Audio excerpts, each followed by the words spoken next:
Et de retour toujours en direct du Salon des maires, c'est un plaisir de vous y retrouver pour un sujet extrêmement important, poursuivre la dynamique de l'apprentissage. Le gouvernement s'apprête à réduire les aides financières aux petites entreprises qui forment des apprentis jour après jour, à savoir qu'avant 2018, les entreprises de moins de 11 salariés ont été accompagnées jusqu'à 8 000 € la première année d'apprentissage. Après 2018, suppression des aides au-delà de la première année, puis l'accompagnement a été réduit à 6 000 € pour demain l'abaisser à 4 500 €. On rappelle que l'UDP est opposé à ces mesures et pour en parler, nous sommes avec Laurent Munro, président de la CNAMS, vice-président de l'UDP. Bonjour Laurent Munro. Bonjour. Merci d'être avec nous et à vos côtés, on accueille Astrid Panossian-Bouvet, ministre du Travail et de l'Emploi. Bonjour.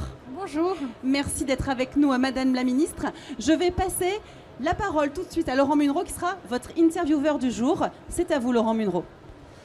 Bonjour Madame la Ministre, donc, merci d'être là sur le stand de l'UDP au Salon des maires pour discuter d'apprentissage. Vous avez vu que le titre de notre discussion est « Poursuivre la dynamique de l'apprentissage » parce que depuis quelques années, l'apprentissage a été mis en avant. C'est une priorité du gouvernement, en tout cas vous allez nous dire si ça l'est encore. C'est une priorité de l'UDP, en tout cas, vous le savez. Nous sommes pour beaucoup issus de l'apprentissage dans l'artisanat. Les professions libérales aujourd'hui utilisent beaucoup l'apprentissage comme mode de formation. C'est quelque chose qui compte beaucoup pour nous et nous comptons sur vous pour nous aider à utiliser cette voie d'excellence que peut être l'apprentissage et cette voie de formation en alternance pour former nos collaborateurs, nos futurs repreneurs d'entreprises. C'est toute la question aujourd'hui. Ma première question, Madame la Ministre, parce que on a écouté bien sûr avec intérêt votre audition et en ce moment les débats sur le PLF et le PLFSS vont bon train.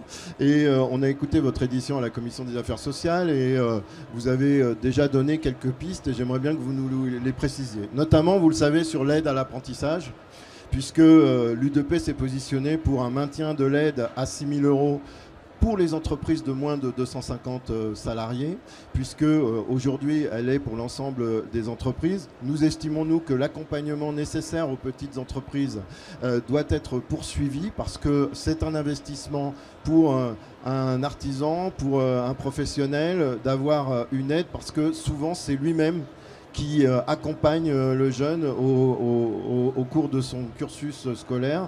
Et nous avons bien besoin de cette aide dans un contexte, comme vous le savez, économique assez contraint.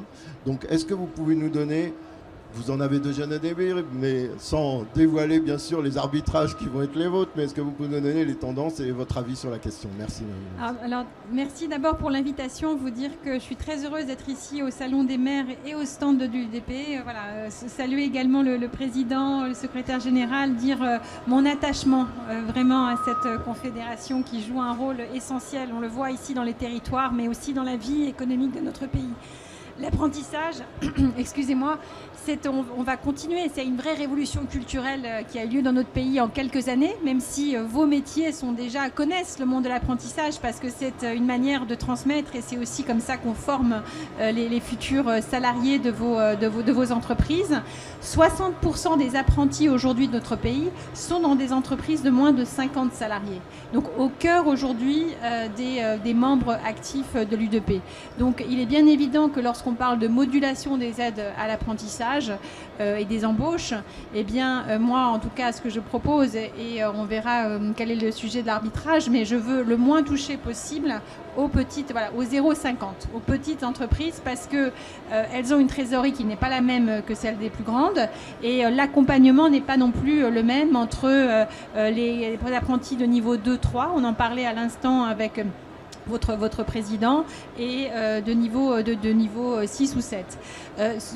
Point en tout cas, et je l'ai déjà dit en commission des affaires sociales, que ce soit à l'Assemblée nationale ou au Sénat, je préfère faire une segmentation par taille d'entreprise, en protégeant les plus petites, plutôt que par niveau de qualification. Je pense qu'il faut montrer à tous les jeunes de France aujourd'hui, quel que soit le niveau de qualification, que l'apprentissage, c'est la voie royale et que ça permet aussi aux petites entreprises de pouvoir recruter des niveaux 6 et 7 pour d'autres secteur tout aussi essentiel. Donc ma préférence ira vers la segmentation en protégeant les plus petites, celles qui sont de moins de 50 salariés aujourd'hui.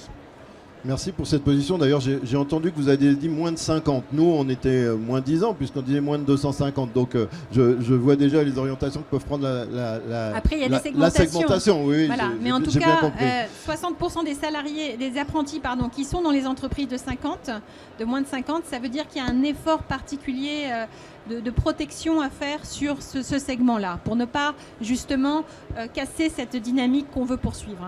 Bien sûr. Et vous avez cité les niveaux 6 et 7, mais vous savez que dans nos entreprises, même si ce sont de petites entreprises, nous avons aussi besoin de niveaux supérieurs de formation. Et il ne faut pas que les petites entreprises soient considérées comme uniquement ceux qui doivent prendre les gens. Alors je vais peut-être reprendre quelque chose qui aurait raté leur brevet des collèges. Exactement. Et qui seraient mis en CAP ou en apprentissage. Donc on a bien noté cette phrase de la ministre de l'Éducation nationale qui nous a beaucoup peiné, Madame la ministre. Non mais écoutez, moi je veux d'abord voir ce sujet en fonction de la taille de l'entreprise plutôt qu'en fonction du diplôme, sachant qu'en France on a encore cette obsession du diplôme, là où on doit d'abord travailler qualité des compétences, de l'habileté, de l'intérêt, de l'engagement, du savoir-être, du savoir-faire qui lui s'apprend et de la qualité de l'insertion professionnelle pour nos jeunes. Pour moi c'est ça vraiment la priorité, parce que c'est ce que demandent aussi les entreprises, les petites comme les grandes. Justement, vous parlez de qualité de formation. Il est prévu une révision des niveaux de prise en charge. On a déjà vécu 2 révisions des niveaux de prise en charge qui, c'est vrai, ont été encadrés, notamment sur des niveaux supérieurs. Mais aujourd'hui, on est arrivé à un point où ce serait très défavorable pour les établissements qui enseignent nos métiers, de baisser à nouveau les niveaux de prise en charge, parce qu'il y a une problématique de répartition de la formation dans les territoires, vous le savez, qui nous importe. Et puis si on veut à la fois avoir de la qualité, il faut aussi avoir des moyens. Et ces moyens, pour l'instant, si on baisse encore les niveaux de prise en charge, nous n'aurons plus ces moyens. Donc vous nous avez invité lundi, Madame la Ministre, à une réunion sur les financements des CFA. Donc est-ce que déjà vous pouvez nous en dire quelques mots? Alors, j'étais pas plus tard qu'il y a une semaine dans l'Oise pour visiter un CFA relevant de la Chambre des métiers. Et donc, je connais les contraintes typiquement d'un CFA près de Beauvais, que ce soit sur la nécessité d'avoir des plateaux techniques modernes qui correspondent le plus possible au monde du travail actuel, pour tous les métiers qui étaient proposés, comme également la problématique des transports pour faire venir des jeunes. Donc les coûts, on va dire les coûts aujourd'hui sont différents en fonction des métiers, des zones. Moi, ce que je veux faire d'abord, c'est avoir cette concertation dès la semaine prochaine pour qu'on pilote plus par la qualité de la formation, et qu'on puisse donner l'information en amont pour les jeunes et les familles qui décident, effectivement, du taux d'insertion professionnelle, des rémunérations attendues, des taux d'abandon également qui peuvent exister, pour que ce soit aussi un facteur de qualité. Je veux également qu'on puisse discuter des coûts formation aujourd'hui qui sont les mêmes, que la formation soit faite en distanciel ou qu'elle soit faite en présentiel. Et les coûts sont pas les mêmes entre celui de Beauvais, où vous avez l'obligation d'avoir une cuisine, un plateau technique très complet, et puis le distanciel sur d'autres sujets. Et puis enfin, moi je pense qu'il faut qu'ensemble, on réfléchisse à des méthodes intelligentes, confédération professionnelle, branche, de peut-être flécher plus les besoins, le financement des coûts contrats vers les besoins des entreprises. Voilà. Et donc peut-être, pourquoi pas, laisser un peu la main aux branches pour qu'elles puissent moduler les coûts contrats en fonction de là où sont les pénuries, là où sont les besoins des entreprises. C'est peut-être une piste intelligente. Donc plus vers la qualité, plus vers également les besoins des entreprises. Ça, ce sont des pistes que j'aimerais bien entendre de la part de l'UDP. Oui, vous les entendrez, Madame la Ministre. Moi, je suis le représentant de l'UDP à France Compétences, et ça fait depuis sa création que je me plains que, en fait, nous sommes un peu des des administrateurs pantins Ouais. qui ne font que voter les choses qui ont été déjà décidées par le cabinet. Et aujourd'hui encore, la semaine prochaine, le 28, nous avons une Assemblée Générale de France Compétences où on connaît déjà l'issue de la répartition du budget et entre l'apprentissage, la formation continue et le reste. On regrette un peu parce qu'on nous dit toujours que les branches ont la main, mais en fait, quand on est une branche comme la mienne, moi je représente les prothésistes dentaires, je reçois une feuille de France Compétences qui me dit vous avez le choix entre 8250 et 8500 pour votre niveau de prise en charge pour un diplôme. J'ai pas l'impression de décider grand-chose quand même. Donc ça serait bien en effet qu'on nous donne un premier jet et puis qu'après on puisse faire une modulation en fonction des besoins de la branche, en fonction des besoins de diplôme. Vous connaissez mon attachement comme celui du Premier ministre au dialogue social et je voudrais là aussi profiter pour remercier l'UDP pour la réussite des négociations importantes qui ont été menées sur des sujets qui auraient été potentiellement très, très polarisants comme l'assurance chômage, les seniors ou la question effectivement du dialogue social au sein de l'entreprise. Moi, j'ai envie de faire le même pari sur la question d'un meilleur fléchage de la formation professionnelle de manière générale, mais aussi du financement de l'apprentissage vers là où sont les besoins des entreprises. Parce qu'on a ce paradoxe d'avoir un taux de chômage qui est un point supérieur à celui de la moyenne de l'Union européenne. Donc la bataille du plein emploi, surtout dans le contexte de durcissement des conditions économiques que l'on connaît, est toujours devant nous. Et d'avoir 550 000 emplois non pourvus. Et ça, c'est quelque chose qu'on doit absolument traiter aussi par un meilleur fléchage de la formation professionnelle vers les métiers, les profils, les compétences dont vous avez besoin. C'est absolument une nécessité aujourd'hui. Et la réunion qu'on aura la semaine prochaine commencera à faire cet état des lieux pour pouvoir avancer et donner plus la main aux branches, moi je le pense, pour pouvoir moduler, voilà, que ce ne soit pas entre 8500 et 1250, mais que ce soit des choix beaucoup plus différenciants.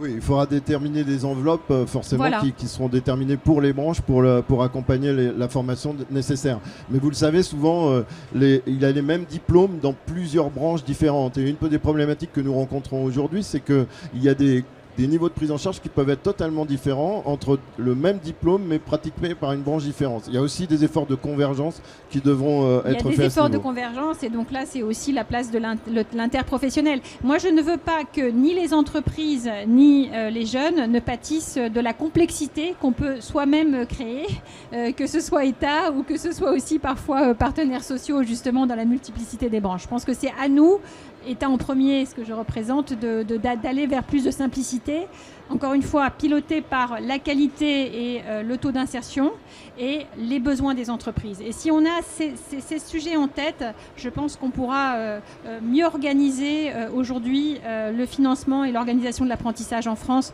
au-delà de la question des aides à l'embauche qui sont absolument indispensables, surtout pour les entreprises de petite taille.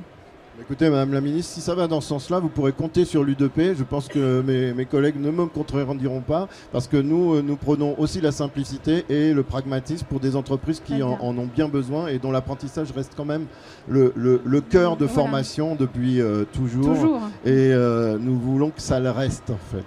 Merci beaucoup et merci de votre accueil sur ce stand. Peut-être une dernière question, parce qu'il y a une grande campagne de communication qui a été lancée par le ministère il n'y a pas longtemps sur l'apprentissage. Au moment du recrutement, oui, tout à fait. On y voit un signe quand même de la volonté du gouvernement de rester sur ce sujet-là. Est-ce que vous pouvez nous en dire quelques mots ? Alors, on a voulu lancer cette campagne au moment du recrutement, parce que c'est un peu maintenant que ça se fait pour la préparation des embauches.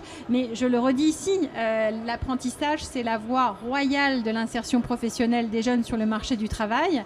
Et on va continuer à avancer, que ce soit sur les aides à l'embauche, encore une fois, qui seront maintenues.